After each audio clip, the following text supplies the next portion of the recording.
Capítulo 3 del libro La sabiduría del enagrama, esencia y personalidad. El verdadero yo es el espíritu, no esa figura física a la que podemos apuntar con el dedo. Frase de Cicerón.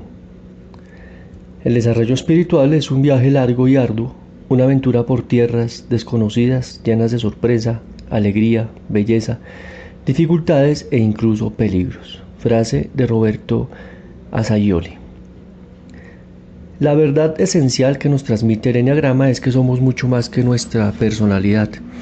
La personalidad no es más que las partes conocidas y condicionadas de una gama de capacidades mucho más amplia que todos poseemos.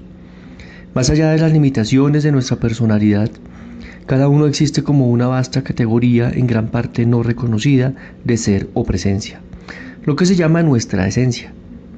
En lenguaje espiritual podríamos decir que dentro de cada persona hay una chispa divina de lo divino. Aunque hemos olvidado esta verdad fundamental porque estamos dormidos a nuestra verdadera naturaleza.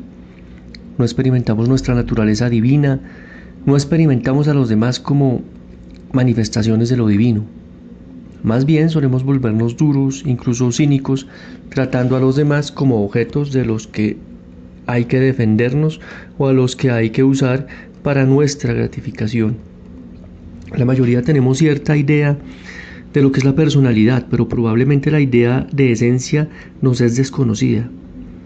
Cuando hablamos de esencia nos referimos a su significado literal, lo que somos fundamentalmente, nuestro yo esencial, la base de ser que hay en nosotros. Espíritu es otra palabra apropiada. También es importante distinguir entre esencia o espíritu y alma. La base fundamental de nuestro ser es esencia o espíritu, pero toma una forma dinámica que llamamos alma. Nuestra personalidad es un aspecto particular de nuestra alma. Nuestra alma está hecha de esencia o espíritu. Si el espíritu fuera agua, el alma sería un determinado lago o río, y la personalidad serían las olas sobre su superficie o trozos de hielo en el río.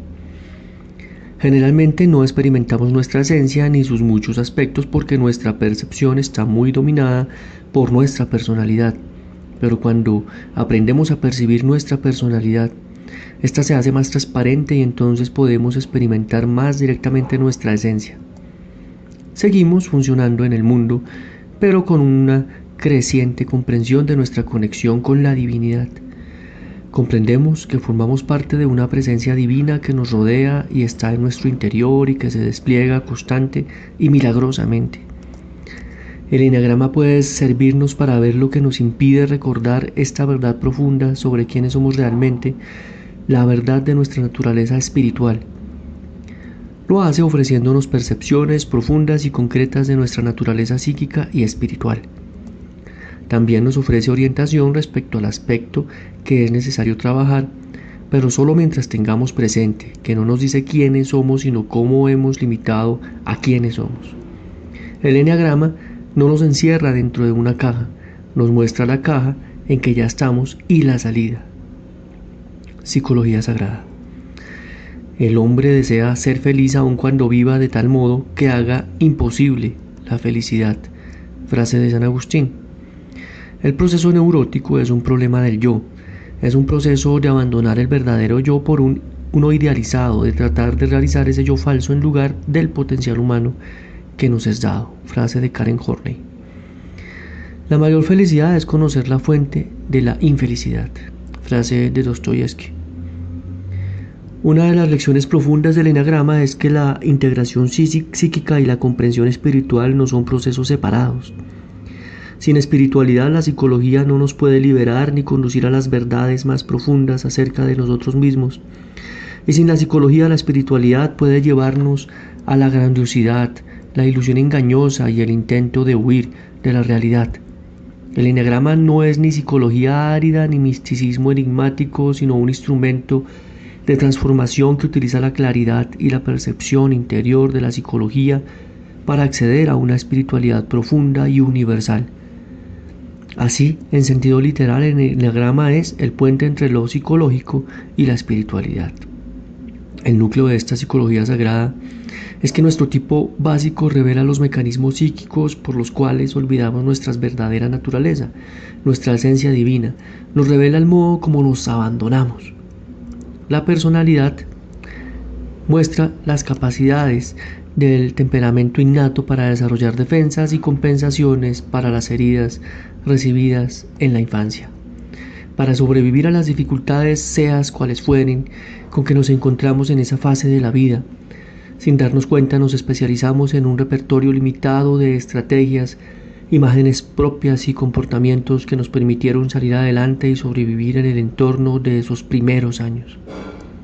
Cada uno, por lo tanto, se ha hecho experto en una determinada forma de arreglárselas que, si se usa en exceso, también se convierte en el núcleo del aspecto disfuncional de nuestra personalidad. A medida que las defensas y estrategias de nuestra personalidad se van estructurando, nos desconectan de nuestra experiencia directa, de nosotros mismos, de nuestra esencia. Entonces, la personalidad se convierte en la fuente de identidad, en lugar de ser el contacto con nuestro ser. Nuestro sentido de nosotros mismos se basa cada vez más en imágenes internas, recuerdos y comportamientos aprendidos, y no en la expresión espontánea de nuestra naturaleza. Esta desconexión con nuestra esencia nos produce una profunda ansiedad que se manifiesta en forma de una de las 9 pasiones. Una vez instaladas estas pasiones, que normalmente son inconscientes e invisibles para nosotros, comienzan a dirigir la personalidad. Comprender nuestro tipo de personalidad y su dinámica, por lo tanto, es una forma potente de acceder al inconsciente, a nuestras heridas y mecanismos de compensación, y en último término, a nuestra curación y transformación. El eneagrama nos muestra los aspectos donde más nos hace caer la personalidad. Destaca aquello de lo que somos capaces a la vez que nos muestra lo innecesarios y contraproducentes que son nuestros comportamientos y nuestras reacciones. Por eso cuando nos identificamos con nuestra personalidad nos acostumbramos a ser mucho menos de lo que realmente somos. Es como si nos regalaran una mansión exquisitamente amueblada y decorada y con hermosos y bien cuidados jardines, pero nos limitáramos a vivir encerrados en un cuarto pequeño y oscuro del sótano. La mayoría hemos olvidado que existe el resto de la mansión y que en realidad somos propietarios. Como han señalado los maestros espirituales a lo largo de los siglos, estamos dormidos a nosotros y a nuestras vidas. Pasamos la mayor parte del día obsesionados por ideas, ansiedades, preocupaciones e imágenes mentales. Rara vez estamos presentes en nosotros mismos y en nuestra experiencia inmediata. Pero cuando comenzamos a trabajar en nosotros mismos, vemos que nuestra atención ha sido atrapada o magnetizada por las preocupaciones y características de nuestra personalidad, y que en realidad vamos sonámbulos por gran parte de la vida. Esta visión de la cosa es contraria al sentido común y suele ser insultante para la forma en que nos vemos, como seres independientes, conscientes y bajo control. Al mismo tiempo, nuestra personalidad no es mala, es una parte importante de nuestro desarrollo y es necesaria para el refinamiento de nuestra naturaleza esencial. El problema es que nos quedemos estancados en la personalidad y no sabemos pasar a la fase siguiente. Esto no es consecuencia de ningún defecto inherente, es más bien un freno en nuestro desarrollo que se produce porque en los años de formación nadie sabía que algo más fuera posible. Tal vez nuestros padres y profesores hayan tenido ciertos atisbos de sus verdaderas naturalezas, pero, al igual que nosotros, no las reconocieron y mucho menos vivieron como expresiones de ellas. Así pues, una de las percepciones más transformadoras que nos ofrece el eneagrama es la comprensión de que uno no es su personalidad. Comenzar a captar esto es experimentar una transformación del sentido de identidad. Cuando comenzamos a comprender que no somos nuestra personalidad, también empezamos a entender que somos seres espirituales que tienen una personalidad y que se manifiestan mediante esa personalidad. Cuando dejamos de identificarnos con nuestra personalidad y dejamos de defenderla, ocurre un milagro. Surge espontáneamente nuestra naturaleza esencial y nos transforma. La personalidad no se marcha. Siempre que un hombre despierta de la falsa suposición de que ha estado siempre despierto y es por lo tanto el dueño de sus pensamientos, sentimientos y actos. Frase de Henry Tracol. La finalidad del enneagrama no es ayudarnos a librarnos de nuestra personalidad, aunque pudiéramos hacerlo no sería muy útil. Esto es tranquilizador para aquellas personas que temen que si abandonamos nuestra personalidad perderemos nuestra identidad o seremos menos capaces o eficaces. Lo cierto es lo contrario, en realidad. Cuando conectamos con nuestra esencia, no perdemos la personalidad. Esta se hace más transparente y flexible, algo que nos ayuda a vivir y no algo que se apodera de nuestra vida. Cuando estamos más presentes y somos más conscientes de cualidades que manifiesta la personalidad, suele ser causa de que pasemos cosas por alto, cometemos errores y creamos problemas de todo tipo. Por ejemplo, si estamos especialmente nerviosos por un viaje, es posible que pongamos en la maleta ropa que no conviene y olvidemos artículos importantes. Aprender a estar relajados y presentes en medio de las prisas y obligaciones cotidianas nos hará más fácil la vida. Cuando nos identificamos menos con la personalidad, esta se hace una parte más pequeña de la totalidad de lo que somos. Sigue existiendo, pero hay más inteligencia activa, sensible y una presencia subyacente que utiliza la personalidad a modo de vehículo y no es conducida por ella. Cuando nos identificamos más con nuestra esencia, vemos que no perdemos nuestra identidad, en realidad la encontramos.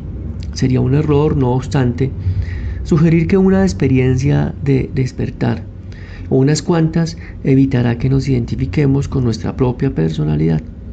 Si bien cada momento de autocomprensión nos transforma hasta cierto grado, normalmente se requieren muchas experiencias para vivir y funcionar con percepción ampliada.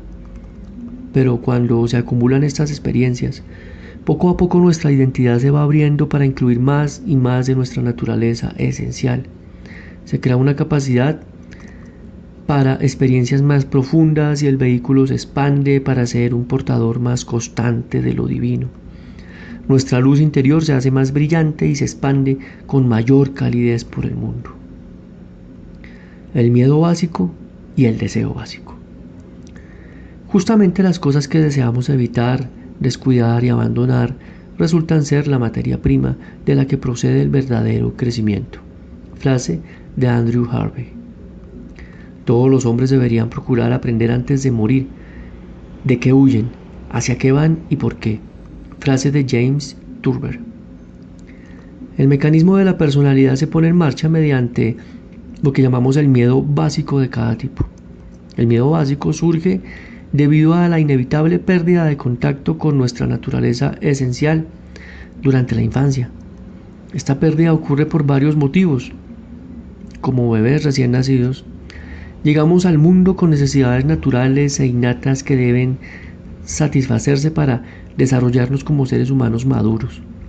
Sin embargo, incluso en las mejores circunstancias, e inevitablemente nuestros padres no pudieron satisfacer a la perfección todas nuestras necesidades de desarrollo.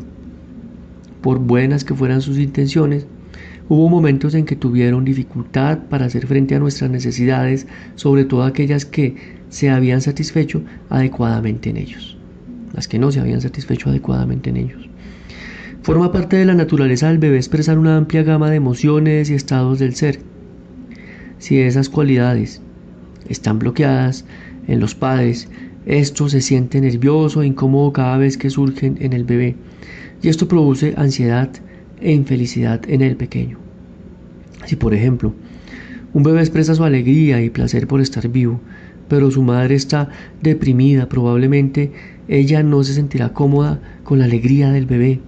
En consecuencia, este aprenderá a reprimir su alegría para evitar que su madre se altere más.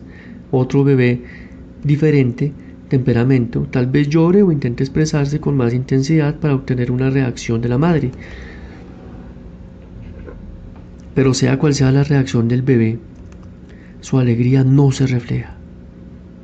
Es importante comprender que estas reacciones no ocurrieron porque nuestros padres fueran malos, sino porque solo podían reflejar las cualidades que no tenían bloqueadas. Esta gama limitada y a veces disfuncional de comportamientos y actitudes se imprime o graba en el alma receptiva del niño o de la niña como el telón de fondo psíquico que los acompañará en su vida y en todas sus relaciones futuras. Mensajes inconscientes recibidos en la infancia. No conseguimos cambiar las cosas según nuestro deseo, pero poco a poco cambia nuestro deseo. Frase de Proust. Durante la infancia todos recibimos muchos y diferentes mensajes inconscientes de nuestros padres y de otras figuras importantes. Esos mensajes tienen un efecto profundo en el desarrollo de nuestra identidad y en la medida en que nos permitimos ser totalmente nosotros mismos.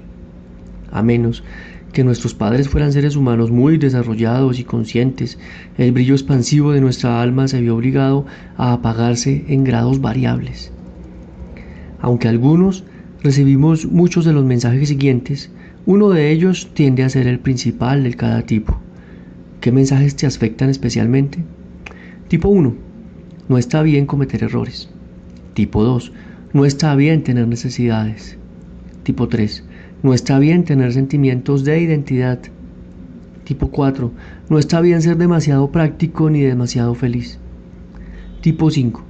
No está bien sentirse a gusto con el mundo. Tipo 6. No está bien confiar en sí mismo. Tipo 7. No está bien depender de alguien para nada. Tipo 8. No está bien ser vulnerable ni confiar en alguien. Tipo 9. No está bien hacerse valer. A consecuencia de necesidades infantiles no satisfechas y de los subsiguientes bloqueos muy tempranos, comenzamos a sentir que nos faltan ciertos elementos esenciales. Naturalmente, este sentimiento crea una profunda ansiedad. Es probable que nuestro temperamento innato determine la forma de reaccionar a esa ansiedad, pero sea cual sea nuestro tipo de personalidad posterior, llegamos a la conclusión de que hay algo fundamentalmente mal en nosotros. Aunque no sepamos expresarlo en palabras, sentimos el tirón de una ansiedad potente e inconsciente, nuestro miedo básico. Cada tipo tiene su propio miedo básico característico, aunque los miedos básicos también son universales. Desde una perspectiva más sutil, cada miedo básico es una reacción al miedo universal a la muerte y a la aniquilación y al miedo a la nada, a nuestra personalidad. Reconocemos en nosotros los miedos básicos de los 9 tipos, aunque el miedo básico de nuestro tipo motiva nuestro comportamiento mucho más que los otros. Los miedos básicos de los tipos. Primero, el 1, miedo a ser malo, corrupto, perverso o imperfecto. El 2, miedo a ser indigno de amor. El 3, miedo a ser despreciable o a carecer de valores inherentes. Cuarto, miedo a carecer de identidad o de no ser importante. El 5, miedo a ser inútil, incapaz o incompetente. El 6, miedo a carecer de apoyo u orientación. 7, miedo a ser desvalido o quedar atrapado en el dolor. 8, miedo a ser dañado o controlado por otros. 9, miedo a perder la conexión, la fragmentación. Para compensar el miedo básico surge el deseo básico. El deseo básico es el modo de defendernos del miedo básico para continuar funcionando. El deseo básico es lo que creemos que nos hará estar bien. Es como si uno se dijera, si yo tuviera X, amor, seguridad, paz, etc., todo sería fabuloso.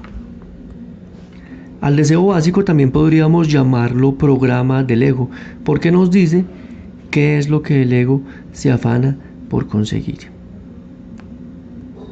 Los deseos básicos representan las necesidades humanas universales y legítimas, aunque cada tipo idealiza y se aterra a su deseo básico de tal manera que las otras necesidades humanas legítimas comienzan a sufrir. Es importante comprender, no obstante, que no hay nada malo en nuestro deseo básico. El problema es que tratemos de hacerlo realidad de modos equivocados que nos llevan por caminos que, en último término, son contraproducentes. Por ejemplo, el deseo básico de los 6 es encontrar seguridad. Como veremos, es posible que busquen la seguridad hasta el extremo de estropearlo todo en su vida, incluida irónicamente su seguridad. De modo similar, cada tipo es capaz de ser autodestructivo al tratar de manera equivocada y exagerada de hacer realidad su deseo básico. Vivimos buscando lo mismo, usando las mismas estrategias, aun cuando no nos dan los resultados que deseamos. El deseo básico también bloquea inconscientemente nuestra naturaleza esencial, puesto que la personalidad no va a entregar el control mientras no crea que ha obtenido su deseo básico. Por ejemplo, un 6 no se permitirá relajarse ni estar presente mientras no piense que su mundo está del todo seguro. De modo similar, un 1 no querrá relajarse ni estar más presente mientras no esté todo perfecto en su mundo. Lógicamente, estas son cosas que no ocurrirán jamás. Comprender el miedo y el deseo básico nos da una percepción particular de la doctrina antigua y universal de que la naturaleza humana está impulsada por el miedo y el deseo. Así, podríamos decir que toda la estructura de nuestra personalidad está compuesta de nuestra huida del temor básico y nuestra tenaz persecución del deseo básico. De esta dinámica surge toda la gama de sentimientos de nuestra personalidad que se convierte en los cimientos de nuestro sentido de identidad. Los deseos básicos y sus distorsiones. En el 1, deseo de integridad, genera en perfeccionismo crítico. Segundo, deseo de ser amado, degenera en necesidad de ser necesitado. 3, deseo de ser valioso, degenera en afán de éxito. Cuarto, deseo de ser uno mismo, degenera en autocomplacencia. Quinto, deseo de ser competente, degenera en especialización inútil. Sexto, deseo de seguridad, degenera en un fuerte apego a las creencias. Séptimo, deseo de ser feliz, degenera en escapismo frenético.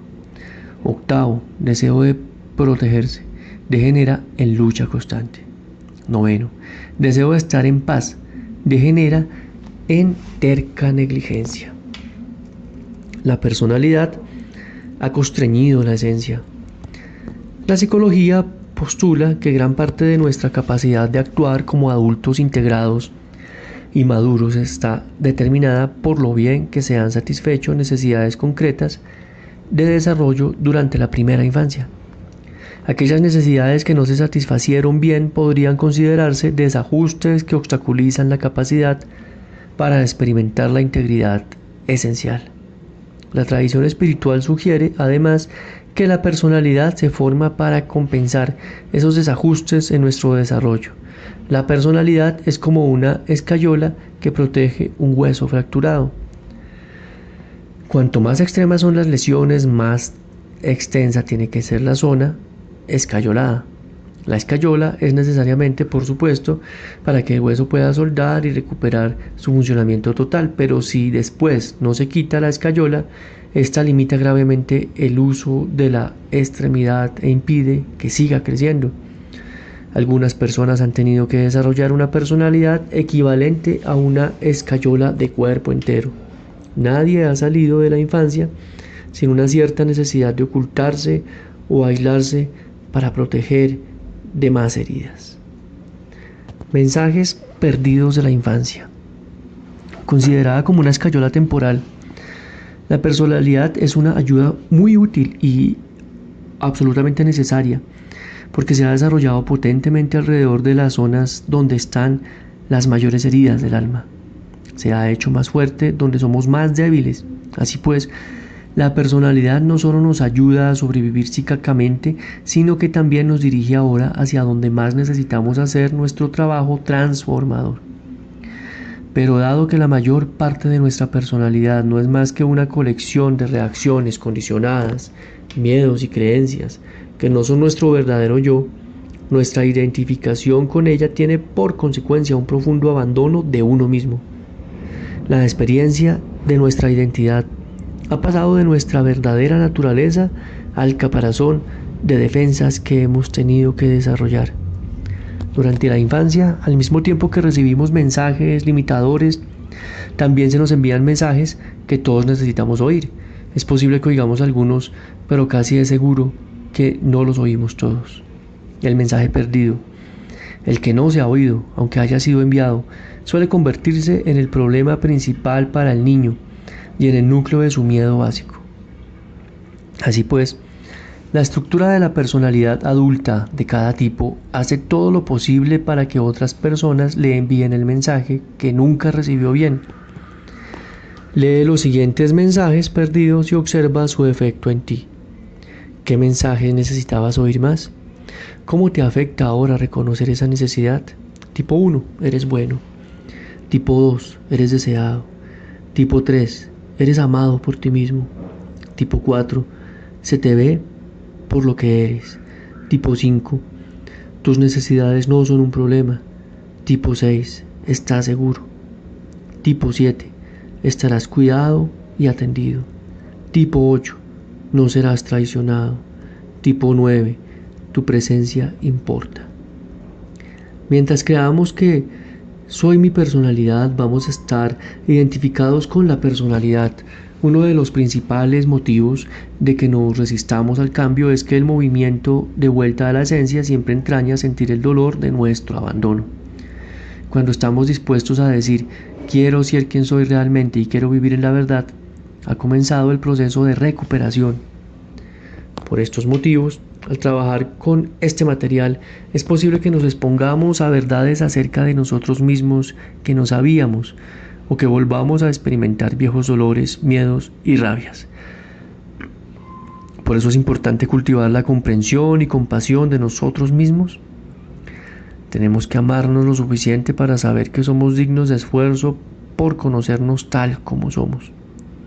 Tenemos que amarnos lo suficiente para saber que aún en el caso de que nos angustiemos o deprimamos, no nos volveremos a abandonar. Cuando estamos dispuestos a experimentar la verdad de cómo hemos sido y cómo somos ahora, y cuando nos damos permiso para sanar, surgirá nuestra verdadera naturaleza. El resultado está garantizado. Lo único que hemos de hacer es estar presentes. La esencia no se puede perder ni dañar. Todos cumplimos cadena perpetua en la mazmorra del yo. Frase de Cyril Connolly. No importa cómo haya sido nuestro pasado, podemos estar seguros de que ni las experiencias más traumáticas de la infancia pueden hacer daño o destruir nuestra esencia. La esencia continúa siendo pura e inmaculada porque está constreñida y oscurecida por las estructuras de la personalidad. Si la persona procede de una familia muy inestable, esta estructura será extremadamente rígida y restrictiva. Si proviene de una familia más estable, la estructura de su personalidad será más clara y flexible. En el caso de que procedas de una familia muy inestable, debe alentarte saber que tu yo esencial interior está completamente intacto y que siempre busca maneras de manifestarse. Al principio es posible que tengas que dedicar muchísimo tiempo y esfuerzo a trabajar en los desajustes ocurridos durante tu desarrollo, pero siempre encontrarás el apoyo y la ayuda del núcleo de tu ser. Lo repetimos, por dolorosos que hayan sido nuestras primeras experiencias, no se puede dañar nuestra esencia. Nuestra esencia está esperando la oportunidad para revelarse. En un sentido muy real, estamos esperando la oportunidad de ser nosotros mismos. Nuestro espíritu anhela liberarse, expresarse, volver a la vida, estar en el mundo del modo como está destinado a estar. Sin embargo, lo irónico es que siempre tenemos y nos resistimos a abrirnos a lo que es más real en nosotros. Pero cuando confiamos en este proceso y nos entregamos a él, surge nuestra verdadera naturaleza. El resultado es verdadera integridad, amor, autenticidad, creatividad, comprensión, orientación, alegría, poder y serenidad. Todas las cualidades siempre exigimos a la personalidad.